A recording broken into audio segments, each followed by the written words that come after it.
Hey YouTube. So this is all information on part 2 of my response to why I'm not faking my disability and my incontinence or anything that I have issues with at this very right day.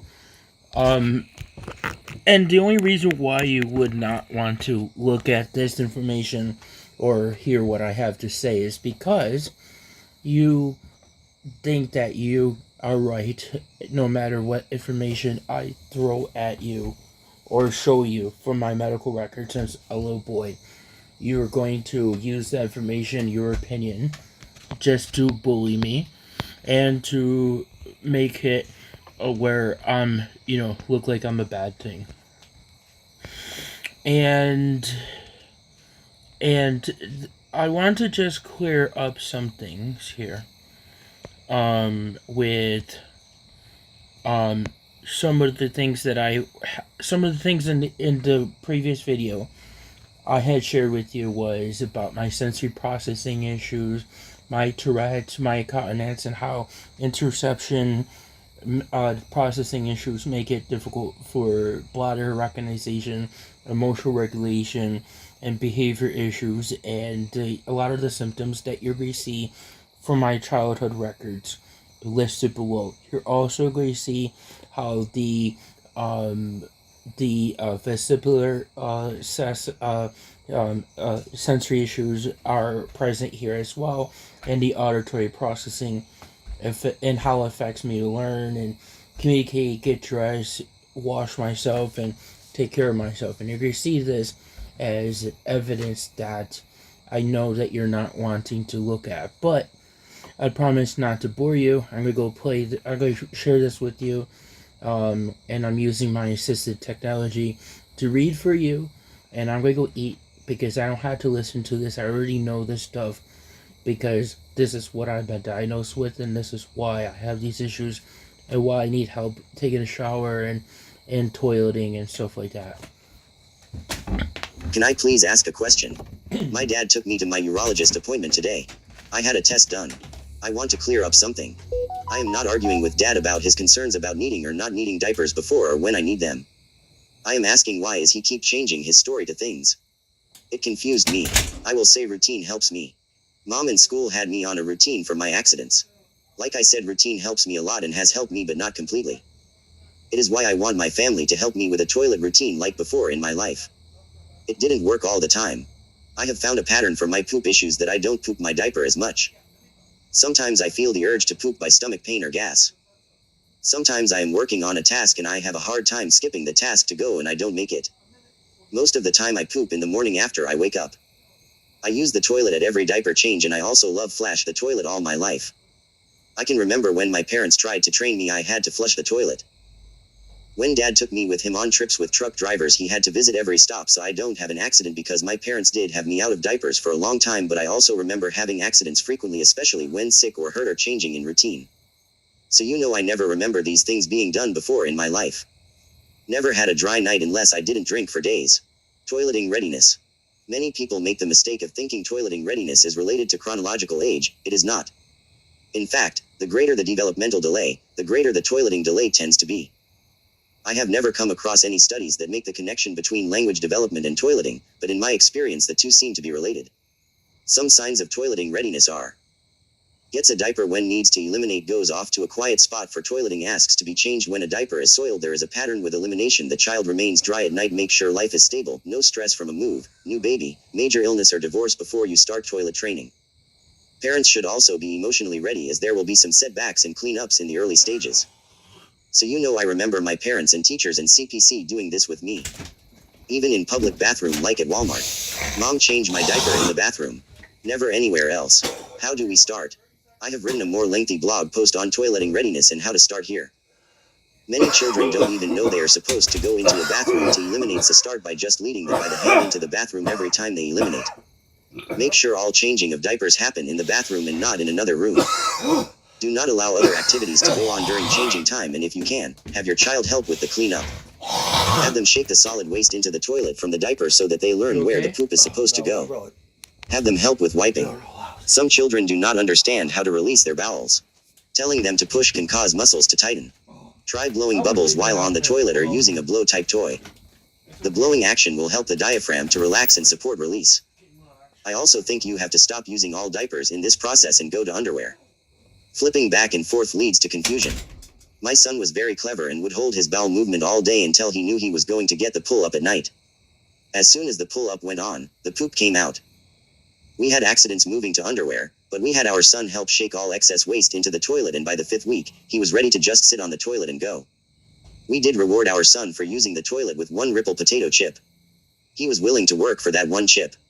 We were unable to phase out that reward for several years after the toilet training was completed, but for us it was better to continue with the reward rather than going back to pull-ups. Learning to use the toilet will not look the same for each child. Try to troubleshoot along the way, and please feel free to write and ask questions. I am a firm believer that everyone can be toilet trained unless there is a medical issue. Web links. I know about this website as I've been looking for ways to get out of diapers so I am not made fun of anymore. Please help me. I remember as a kid mom used to have this friend who lived across the street from us who made comments about my brother Joe who was in diapers until after 5. I remember she got made fun of by grandpa for me being in diapers and by other people who called them lazy. My dad was told by the urologist that I have overflow incontinence due to sensory processing issues, that my bladder doesn't feel the urge to pee. This is what he told me. Dad and mom said few years ago my incontinence started only a few years before, like around age 20, only at bed. Then they deny making this statement after I get my child records to prove it to people I had issues.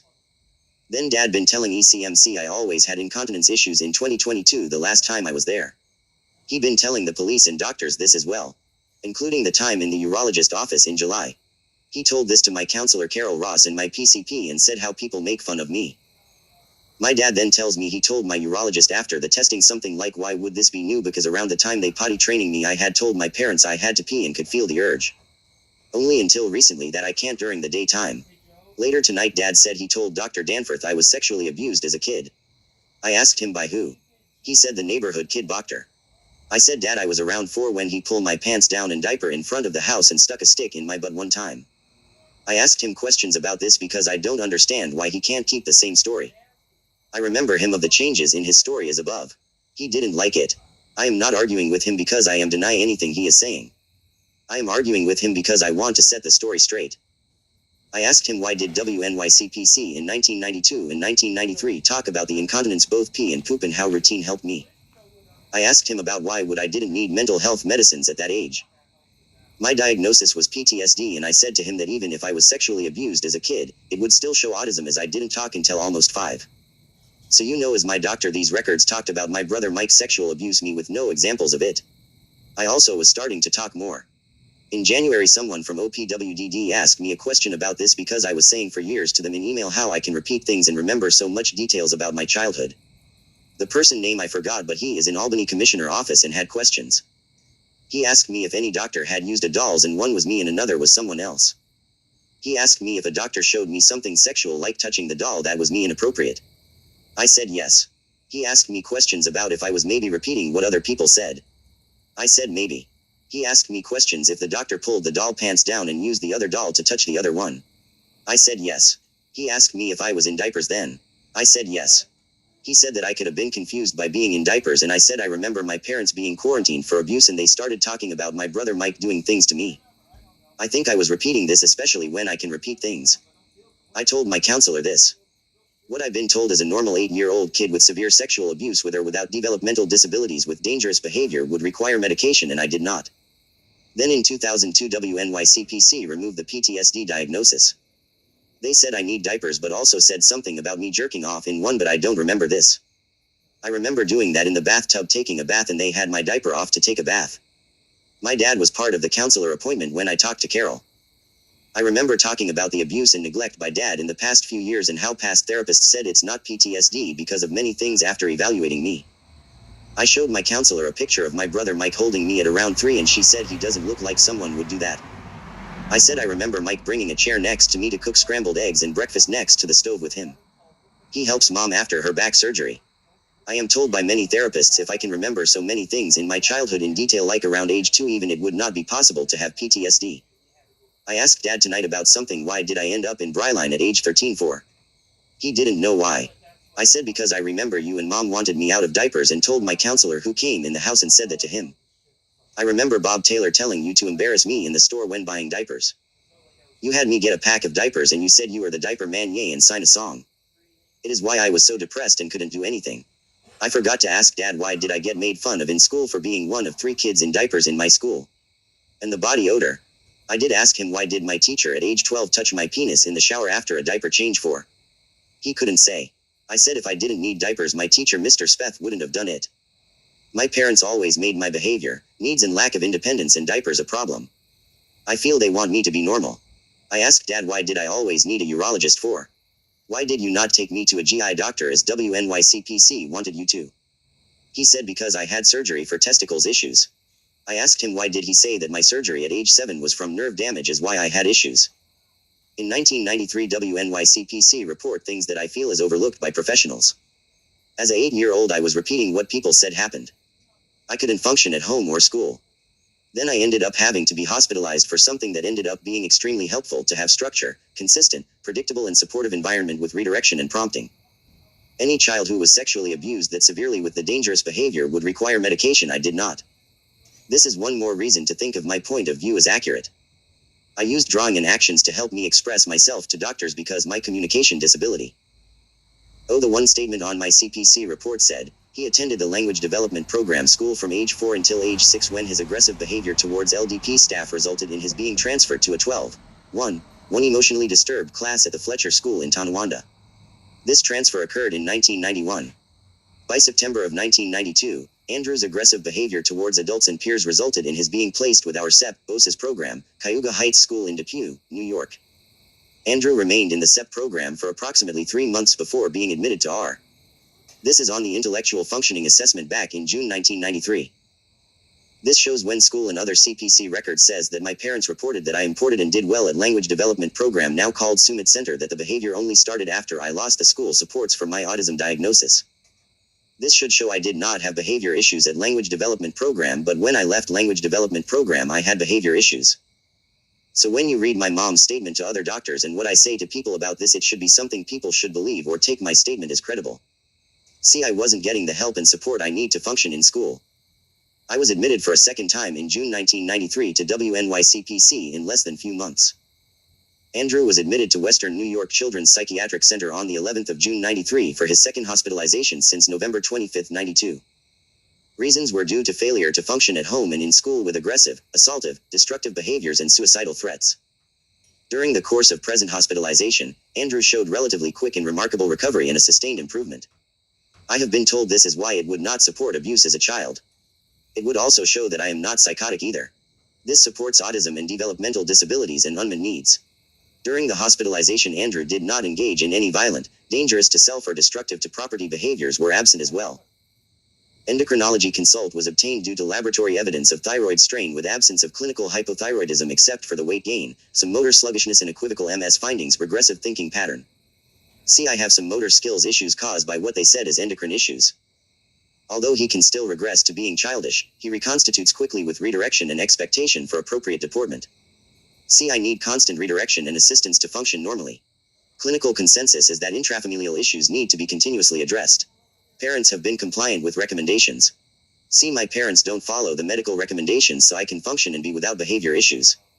Present MS is unremarkable.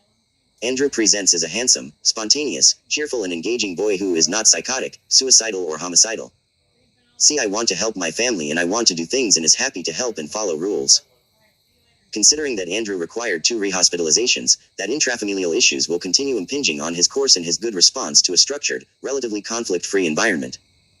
The primary recommendation is for the placement in a community and therapeutic environment such as RTF. However, the parents will not go along with this recommendation. See, my parents not want to let me get help my doctors recommended because they can't or won't provide me with the assistance I need. Prognosis is guarded, considering past abuse, uneven parenting, aggressive overstimulation, and the need for therapeutic environment. Medical needs are for follow-up for asthma, thyroid condition and liver function tests which were abnormal in the past. Reason for readmission has been increased aggressive behavior, especially at school, some noted at home, over the last 2 weeks. Parents note that since being on no medication, aggressive behavior has increased. They would like medication looked at this time. My parents want their way and not help me and wants me to be on medication that hasn't worked for me as much as routine and structure and consistent environment. Parents expect Andrew to return home once medication is reviewed and behavior is stabilized. Andrew responded well to previous hospitalization and structure. Aggressive behavior is only noted since removal from medication. Patient functioning parents identify Andy's strengths as being intelligent, a happy, loving, affectionate child when he feels good, a youngster who loves to help, and likes to read. Andy is in general good health. Special education teacher, Doris Sellers, reports that Andy has a good memory, can be motivated to complete his academic assignments, and is responding well to the positive reward system within the classroom. Parents identify Andy's problem areas as having difficulty in being able to get along with peers, difficulty in listening, and tendency to argue. See, I want to listen to follow rules and help out. I do argue with people as it looks like a power struggle with wanting my way. I feel like no one has ever listened to me or understand me and helped me with understanding them in my environment. My family has been not consistent. They say I lose privileges then allow me to have privileges. Just like they do to this day. They say yes then no. Special education teacher, Doris Sellers, also notes difficulty with peer interactions, and tendency to engage in negative attention-seeking behaviors, and power struggles with adults and peers. I don't think it is hard to see the school and this teacher, who I remember as being very nice and understanding and helpful, wasn't equipped to help me with what I needed.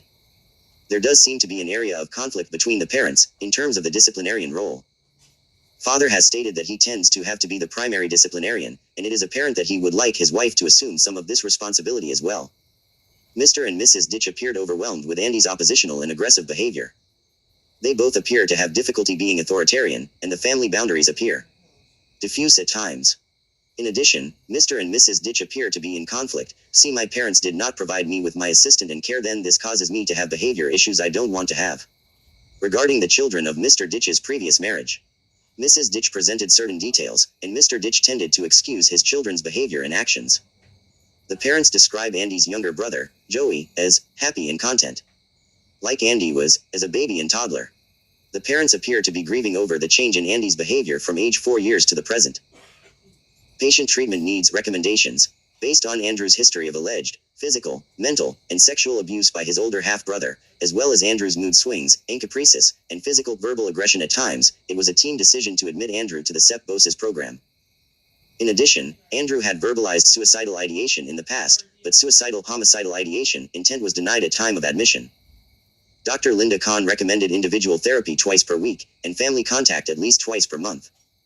Dr. Kahn also requested monitoring of lethality dangerous, since Andrew may require. Read the word alleged abuse. If not mistaken, I understand this is something that was not confirmed because of the words. My Aunt Diane said how my family looks to blame their faults on other people. Do you think my family is blaming my behavior on my brother Mike, and is why I repeated this to people and made it confusing for me, and is part of why I have this hard time with fantasy and reality, as they put it? Referral for caprices evaluation will be completed as indicated. Priority needs center around decreasing episodes of verbal and physical aggression, encouraging age-appropriate expression of feelings and promoting age-appropriate expression of sexual interest, as well as enhancing age-appropriate self-protective strategies.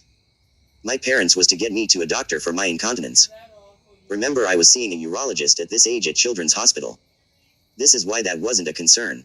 Yet my parents say I never needed diapers before. This information is from the psychological testing in 1993. Records indicate that aggressiveness towards self and others had diminished significantly since hospitalization. Encopretic episodes, which were observed prior to admission, had also reportedly decreased in frequency. Andrew was initially cooperative and attentive to the evaluation process. He was alert, well-oriented, and responded relevantly to questions regarding his hospitalization and personal history. Andrew spoke matter-of-factly and seemed emotionally detached from the traumatic situations that he described. The Rorschach was administered to Andrew on August 17, 1993. This projective instrument was utilized to assess psychological functioning in terms of identifying perceptual skills, reality testing ability, interpersonal style, coping skills, problem-solving ability, and self-esteem. Results of the Rorschach administration appear to be valid and interpretation useful, despite some very mild problems initially in verbally labeling and characterizing his visual impressions. Andrew's responses are indicative of tendencies to avoid complexity and to be very practical and concrete when it comes to processing information. For the most part, this can be an effective way of coping, but it can also cause him to have problems in situations that are ambiguous or diverse with respect to the amount of information or social environmental cues contained. In this narrowing or exclusive focusing on key elements of situations, events, he can miss other important cues. This creates the potential for a higher frequency of behaviors that do not coincide with social demands and/or expectations. The information that is being processed is done so in a sophisticated way, but the interpretation which is derived is not always based upon reality. There is a marked tendency for Andrew to distort and/or misinterpret situations and events more than most children his age. Again, a higher than usual potential for unconventional behavior extended due to his misinterpretation of social and environmental cues. In obvious and precisely defined situations, expected or acceptable responses are likely to occurring. Andrew appears to have problems with consistency in thinking and is prone to cognitive slippage. In other words, his thinking does not always follow logical course and he is invulnerable to errors in judgment. This type of inconsistency in decision-making makes him prone to distortions of reality and bizarre patterns of thinking. The thought process which is presented reveals an excessive use of fantasy as a primary way of coping with unpleasant situations. It creates self-imposed helplessness because it requires a dependency on others. It can also make him vulnerable to the manipulations of others. Andrew's capacity to cope with stress is less than might be expected. Impulsive decision-making predisposes him to problems in control and the potential for disorganization under stress. When compared with his peers, he is probably less emotionally mature. Similar children are best able to function in environments in which the demands and expectations are consistent and predictable. Despite the availability of considerable resources to help him cope with stress, he appears to be unable to utilize them and has become overloaded by his internal demands. Andrew shows an interest in interpersonal relationships, but does not expect that interactions will be positive. A preference for a passive role in relationships is indicated in which others are deferred to for decisions and initiating problem solving. This is from the psychological assessment. It sounds like this doctor is blaming the child abuse for these behaviors. He left several behaviors unexplained for by the way he talks about I don't have psychosis when these behavior would be supported for this. Doctors have said this is not psychotic behavior but it's mistaken for this because autism was not fully understood by doctors. In 1980 autism became a diagnosis. Before this it was considered mental illness and was at one time schizophrenia child on site. The DSM states the language disability in autism is separate from schizophrenia and the language issues and negative symptoms are what would be autism and not schizophrenia. The difference is schizophrenia has hallucinations and delusions when autism does not. The criteria A for autism shares many of the negative symptoms of schizophrenia and the difference is the positive symptom versus the criteria B in autism.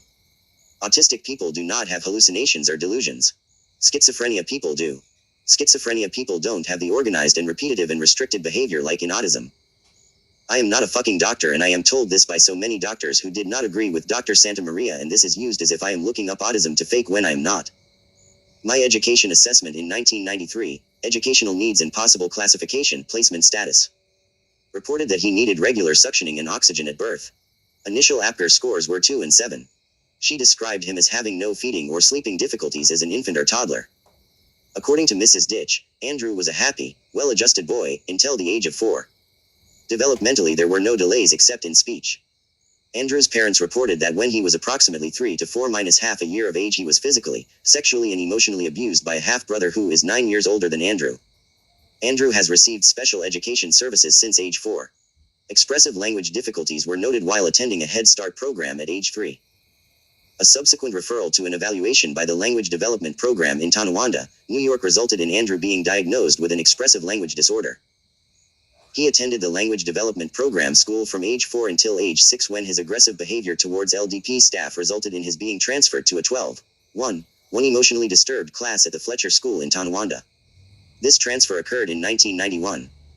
By September of 1992, Andrew's aggressive behavior towards adults and peers resulted in his being placed with our SEP/OSIS program, Cayuga Heights School in Depew, New York.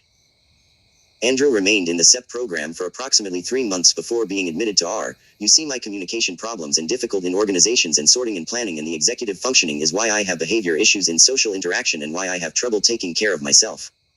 No psychotic or mood issues and not by my choice either. There was some awkwardness present with his gross motor movements. Some awkwardness was also noted in his fine motor movements, especially where visual motor skills were required. His general activity level was age and task appropriate. See repetitive behavior and stims here. He readily understood all instructions and his attitude toward the various tasks was appropriate. In terms of motivation, Andrew maintained an excellent level of interest and effort. His general approach to the assessment tasks was orderly, but some variability in his concentration was noted in his approach to the verbal subtests. In contrast to being genuinely enthusiastic about working on the performance subtests, Andrew appeared less confident and required some encouragement while working on the verbal subtests. I put in effort in my test and exams. I showed interest and hard work. Every test I had, the tester said this. So effort or being lazy to get out of doing things or being independent or by acting up isn't my choice. There were no unusual or bizarre behaviors observed during the Ditch. Andrew.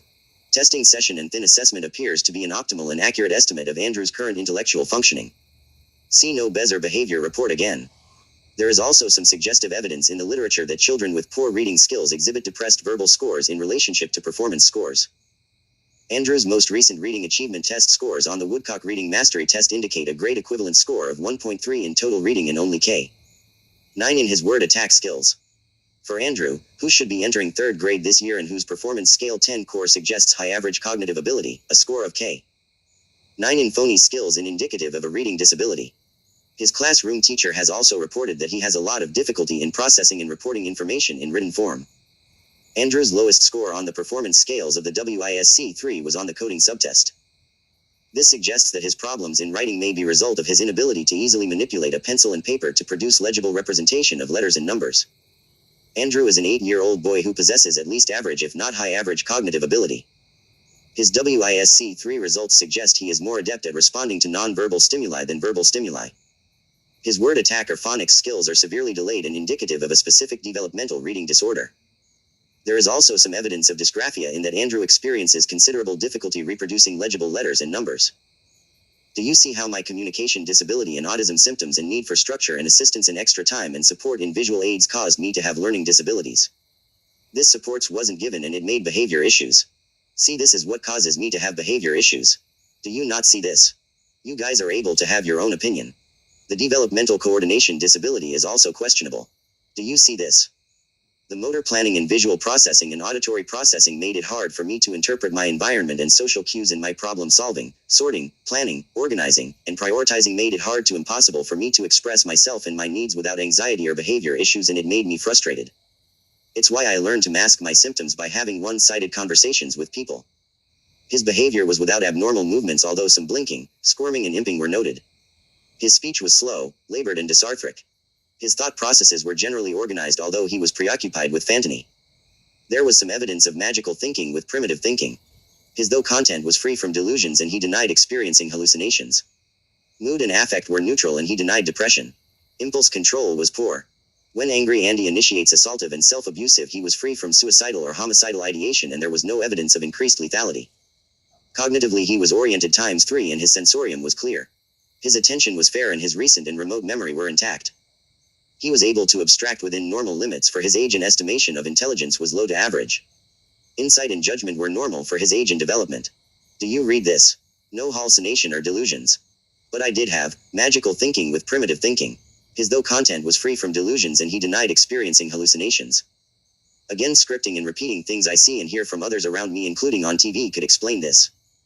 It is what sometimes makes it hard to get a diagnosis accurate in those who have communication and autism impairments. His younger brother experiences some developmental delays and attends the language development program in Tonawanda. The Ditches present is an immature couple with a limited capacity for solving their own problems. They tend to enlist outside aid, their parents, to resolve marital issues, and this pattern of inadequacy in solving problems translated into their inability to manage Andrew's problems. The Ditches' marriage includes a history of domestic violence that has been observed by Bath children and seems to have contributed significantly to Andy's internalized anxiety. Do you see my brother is explaining as being like I was according to my mom? The hospital report Joe having developmental delays, and in the report it says he had motor, language, cognitive and emotional issues as his delay. If I am the same way as my brother Joe is, then why is it so hard to help me with a diagnosis? Do you see my parents fight? And yes, they did. It was about me, and mom had back pain and dad didn't want to do anything to help her. Just like dad does today, he wants everyone else to be my parent and guardian. He wants everyone else to do things for him. He does not want to take care of mom. He makes excuses and blames everyone else for his actions. It makes me confused and he lies about me. This makes it harder for my doctors to help me.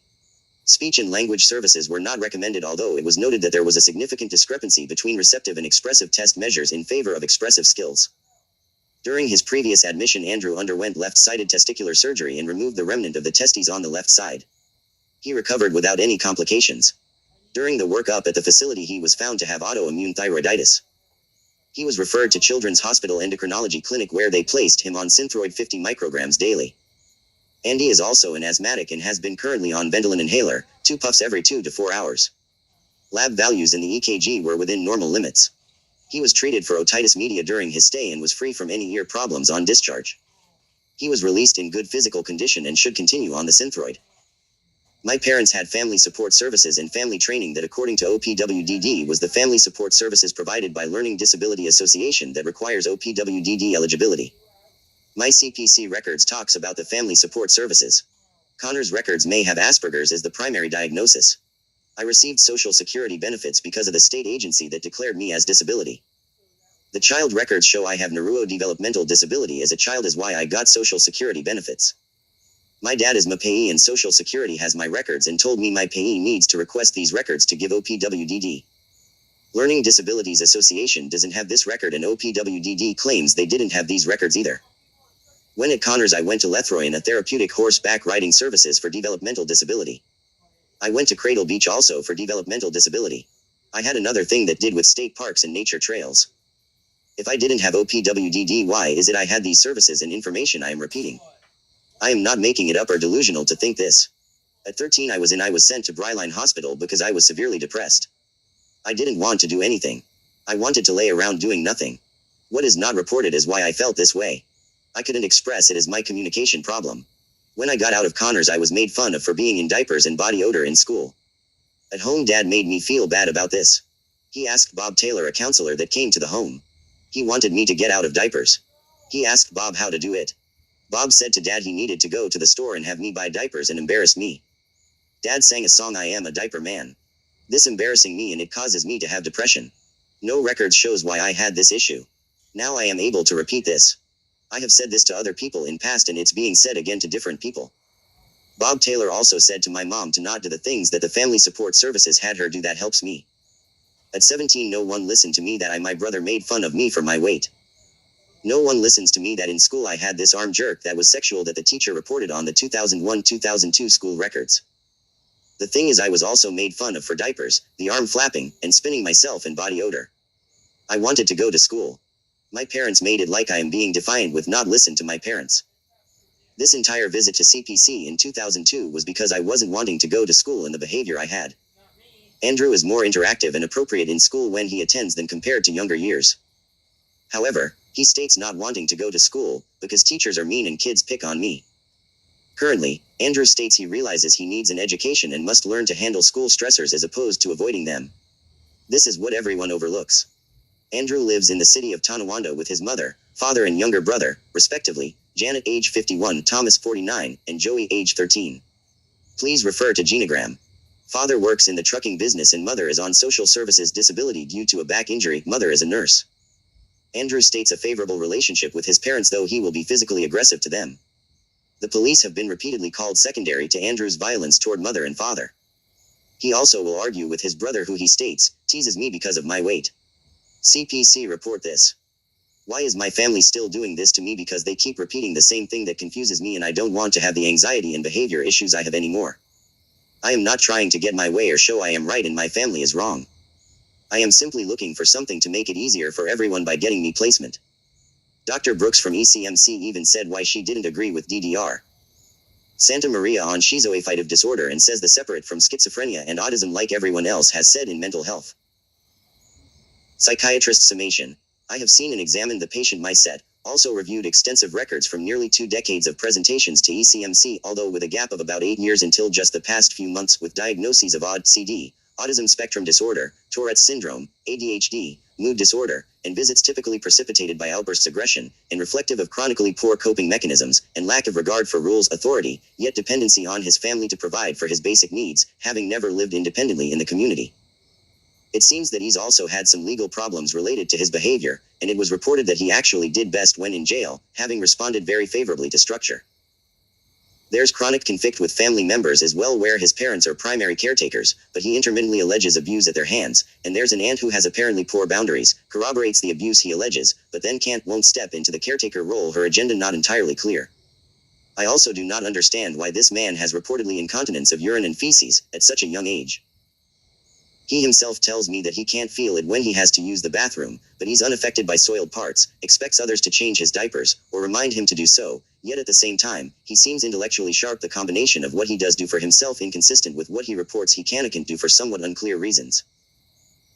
Regardless, his dependence seems to have been reinforced by his family, who infantilize him and have now refused to allow him to read him home because of his reactive, aggressive behavior at home, destroying property and being physically intimidating. He was seen in CPEP last week and discharged to a crisis residential bed, but within a very short time, he returned by ambulance, voluntary at his request, with CO incontinence, and FT found standing upright in facility. States he is autistic and on the verge of having a meltdown. Also states he is anxious. Walked to ambulance and belted in captain chair. Vitals taken en route with no changes. Walked himself into ER.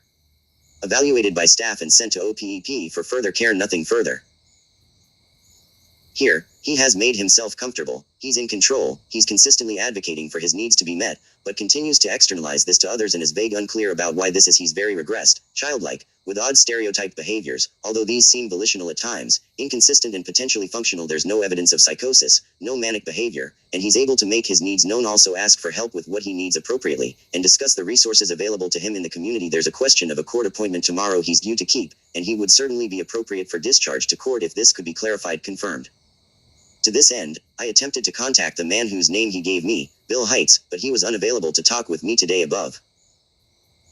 Beyond that, however, there's no role for inpatient psychiatric hospitalization. Suicide was not a factor for this visit. The patient denies. See now, he's never attempted suicide and he's considered to be at low acute risk of suicide at this time. His disposition, however, remains to be determined. SPOA application done during last visit, as was APIC referral. He does not have OPWDD eligibility, but recent neuropsychological testing devalued the ASD diagnosis.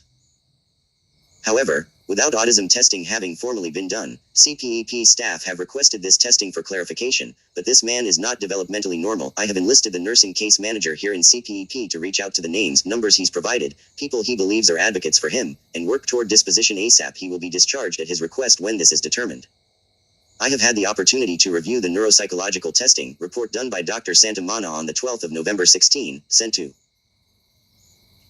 CPEP by Person-Centered Services. It was a thoughtful report, but the results are confusing and make the determination that there's no evidence to support the diagnosis of autism spectrum disorder, yet the only testing done to address this is symptom checklists completed by Mr. Ditch's mother, including social communication questionnaire, and childhood autism rating scale, which are, as I understand it, designed for assessments in childhood, and not applicable to the evaluation. Diagnosis of an adult ADOS was not completed, and there was also no adaptive testing performed ABS-3, or VABS-3, which would likely further quantify his limitations functionally, and inform treatment planning supports necessary for this man.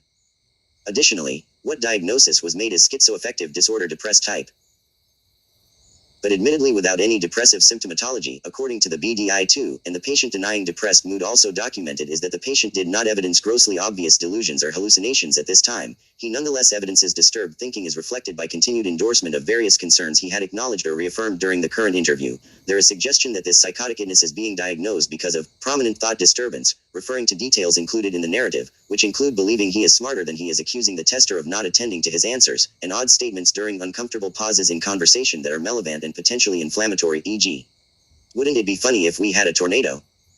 People with autism will engage in scripting behaviors, retreating into their own imaginary memory state to defer to known topics, in a socially inept and inappropriate way, not otherwise reflective of a psychotic thought process. On exam here over an extended period, there's absolutely no evidence of psychotic thinking, no delusions, no hallucinations, no thought disorganization, but chronic problem-solving deficiencies. Additionally, there was a period of time here in CPEP this afternoon, when I witnessed the patient without provocation, without audience, retreat to a quieter area of the CPEP MU, rocking and crying, grabbing his head and saying something to the effect of not being able to take it, very clearly overstimulated and overwhelmed by a hypersensitivity to sound chaos surrounding him here in this environment, and very consistent with autism. While I am not a neuropsychologist, just the conclusion documented in this report suggests a thought disturbance, then argues that the patient is deliberately and in a controlled, organized, reality-based, manipulative way feigning specific symptoms known to be diagnostic of ASD, and exhibiting those in an attempt to garner the diagnosis of ASD. If this were true, it would argue against a psychotic illness also, and the given diagnosis impression of sad. This does not change the disposition, but further adds to the problems this man is having accessing supports, services, and finding stability in the community, and will continue to be an issue without supportive services, in my opinion, through the OPWDO. According to the website, this information from every mental health professionals has said this same thing. It's also in the DSM. disorganized body movement, and lack of motivation. Use of alcohol, marijuana, stress, and loss of sleep tend to exacerbate and make symptoms worse. Additionally, underlying executive functioning difficulties may be exacerbated during a flare of symptoms. Psychiatry. Org. Generally, symptoms fall into three major categories: positive, negative, and disorganized psychiatry. Org. Positive symptoms. The presence of abnormal symptoms. Positive symptoms include delusional and paranoid thought processes, auditory or visual hallucinations, perception distortions, paranoid beliefs, and thought processes. Negative symptoms. Negative symptoms refer to a decrease or absence of typical experiences, actions. Examples include flat affect, difficulty with expressing emotions, diminished sense of emotions, reduced pleasure, failure to initiate activity, and sudden decrease in motivation. Other negative symptoms may involve difficulty organizing and initiating plans or limited ability to speak. Disorganized symptoms. Difficulty with logical and linear thinking, disordered thinking processes, bizarre behavior, and abnormal body movements. The person may have disorganized speech, meaning they do not say complete sentences, and others often have difficulty understanding what they are saying. Consideration of delusional thought patterns, paranoid thoughts, and the presence of hallucinations. However, be aware that abnormal perceptions are more common among autistic adults. Overall patterns, the intensity of paranoia and hallucinatory experiences, and the level of insight into the experiences must be considered, i.e., is there good insight into reality versus non-reality? Web links. Consider incorporating a robust personality assessment. The PI has both a schizophrenia scale (SCZ), and emerging research suggests the PI can also help capture the likelihood of autism. Based on the research of Harrison et al. 2020, an ASD differential calculator was created. You can input PI results here and receive a score that provides the likelihood of an autism diagnosis. Citations. Web links. Go look at PTSD versus autism and you can see the differences in what I have been told again by mental health professionals. Finding an accurate diagnosis can be difficult for someone with one or more undiagnosed mental conditions. If you suspect autism or CPTSD, complex post-traumatic stress disorder, it can be hard to distinguish between the two, whether you're looking at signs in yourself or a loved one. This article can help you figure out whether you're dealing with one of these, both of these, or something else. Notice the shared signs of autism and CPTSD. Both autistic people and those with CPTSD have social troubles, and may be fearful, with difficulties coping. They can be easily confused with each other. Both autism and CPTSD can involve 1, 2, 3. Extremely strong or inhibited emotions. Feeling different from everyone else, though perhaps not knowing why. Difficulty forming and maintaining relationships. Social difficulties. Enjoyment of being alone. Hyperactivity or passivity. Startling easily. Repetitive movements. Sleep issues. Perfectionism and need for control. Stress-related troubles. Dissociation. Avoidance of eye contact. 2. Rule out CPTSD if no trauma is present, but be cautious, since trauma isn't always easy to spot. Autism is inborn. 4. While CPTSD only happens to people who suffer prolonged trauma with no escape. CPTSD can be caused by dramatically stressful events, or more subtle ones. Consider if the person has ever experienced abuse or neglect, including emotional neglect, name-calling, ignoring, or frequent criticism from mentors or loved ones, bullying, victimization, long-term exposure to crisis conditions, discrimination, stalking, victimization, gaslighting, other types of mistreatment. Did you know? Some people experience denial about having endured trauma. They may feel that it wasn't that bad, or that other people deserve help more than they do.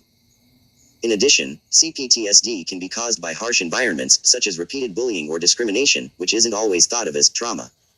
Be cautious about jumping to conclusions if you've endured something difficult. Look at the nature of repetitive movements.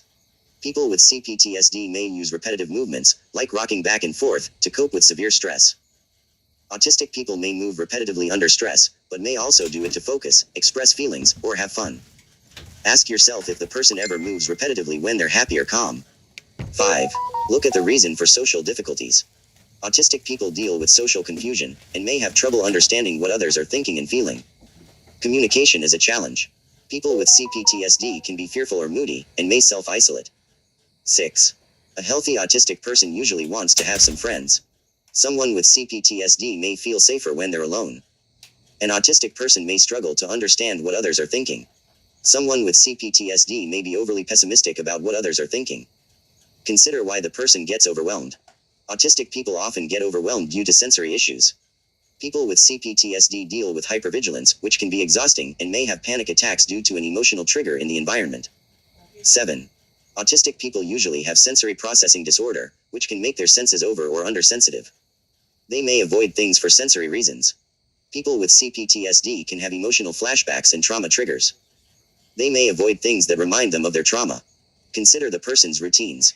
Both autistic people and people with CPTSD may rely on routines to help them feel like the world is a safe and predictable place. 8. Routine is highly important to many autistic people, and changes like sleeping in a hotel or a safe food no longer being available can feel awful. People with CPTSD may or may not like routine. If they do, it may help them avoid triggers and hypervigilance. Autistic people rely on routine. Routines make it easier to get things done. 9. And a change in routine can be startling and distressing to them. Look at what causes sleeping issues. Autistic people's bodies may not produce enough melatonin naturally, and taking melatonin supplements before bed can improve sleep. People with CPTSD have trouble falling asleep due to stress, and may have frequent or dramatic nightmares. Look for signs of autism that don't overlap with CPTSD. Autism involves developmental delays and quirks, passionate interests, difficulty understanding speech, and unusual speech. None of these are typical in CPTSD. Developmental timeline. Milestones may be met late or out of order. Consider early childhood milestones as well as later ones like riding a bike, swimming, doing laundry, driving, and living independently. Interests. Autistic people usually have one or a few subjects that they're very passionate about. They love talking about them, and can hyper-focus on them for a long time. They may also feel lots of empathy for animals and objects. Trouble understanding speech. An autistic person may struggle to understand what they hear if there's background noise or odd acoustics, e.g. in an auditorium. This is called auditory processing disorder. They also may be confused by figurative language. Differences in speaking. Their speech may be halting, slow, and/or unusual in pitch or tone. They may lose the ability to speak when they are too stressed, or be unable to speak at all. Co-occurring issues. Autistic people are likely to have sensory processing disorder, and often have dyspraxia, which can look like clumsiness. Auditory processing disorder is also common. Research both autism and CPTSD. Read clinical papers, and also personal stories from people who have one or both conditions. This can give you a better sense of each condition, and help you understand it from a more personal perspective. Consider the possibility of both conditions. Unfortunately, autistic people are at increased risk of abuse and other problems in life, and may be more likely to develop PTSD or CPTSD in response to trauma. 10, 11, 12.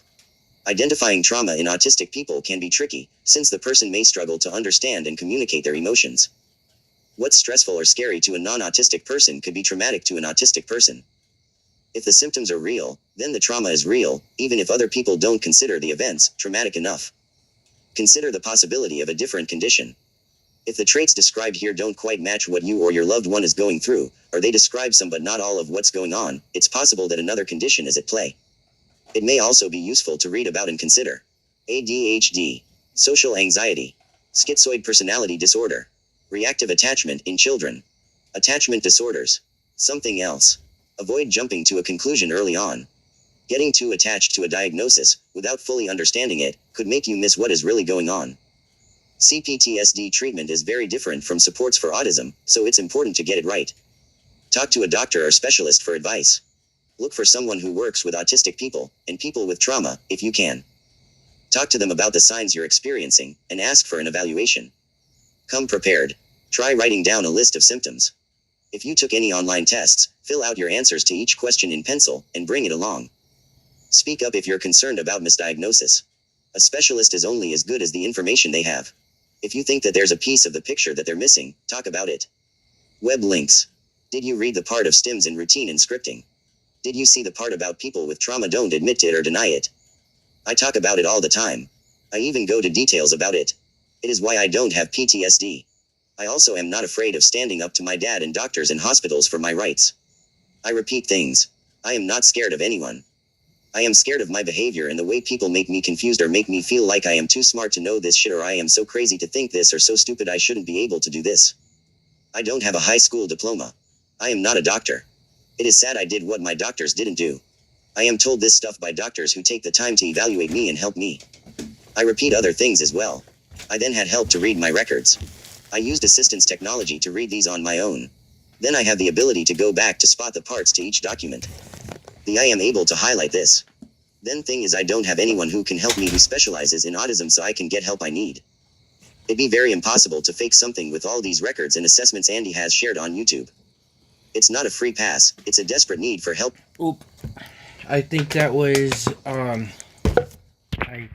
think this was from one of the YouTube comments. Yeah, this was one of the YouTube comments.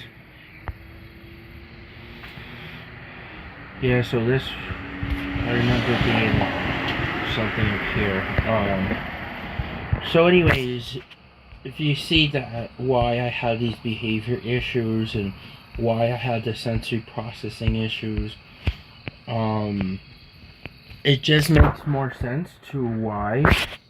I think that goes here. Almost positive goes here. If not, I'll just put it there anyways. So anyways, I just want you guys to know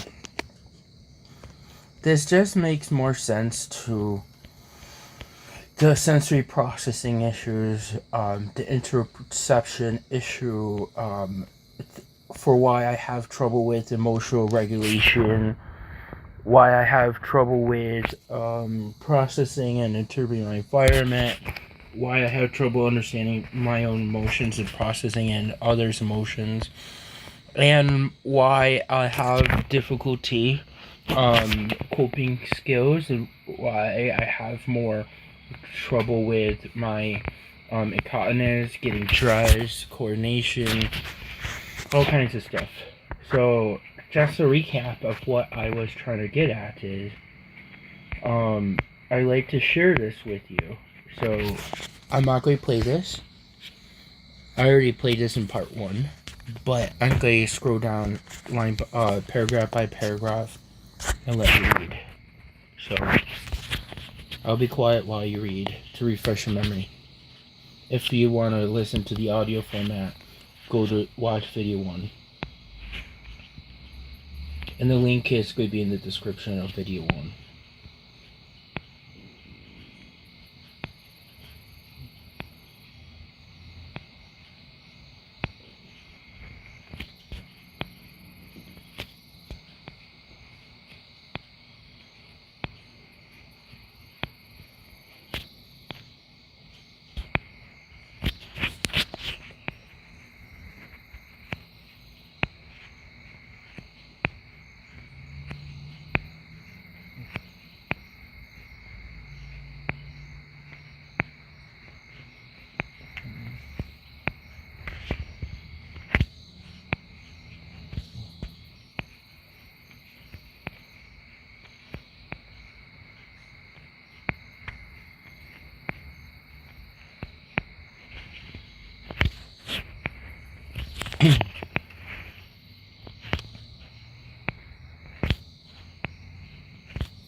So it kind of like makes sense why all of these conditions line up with one another and why I have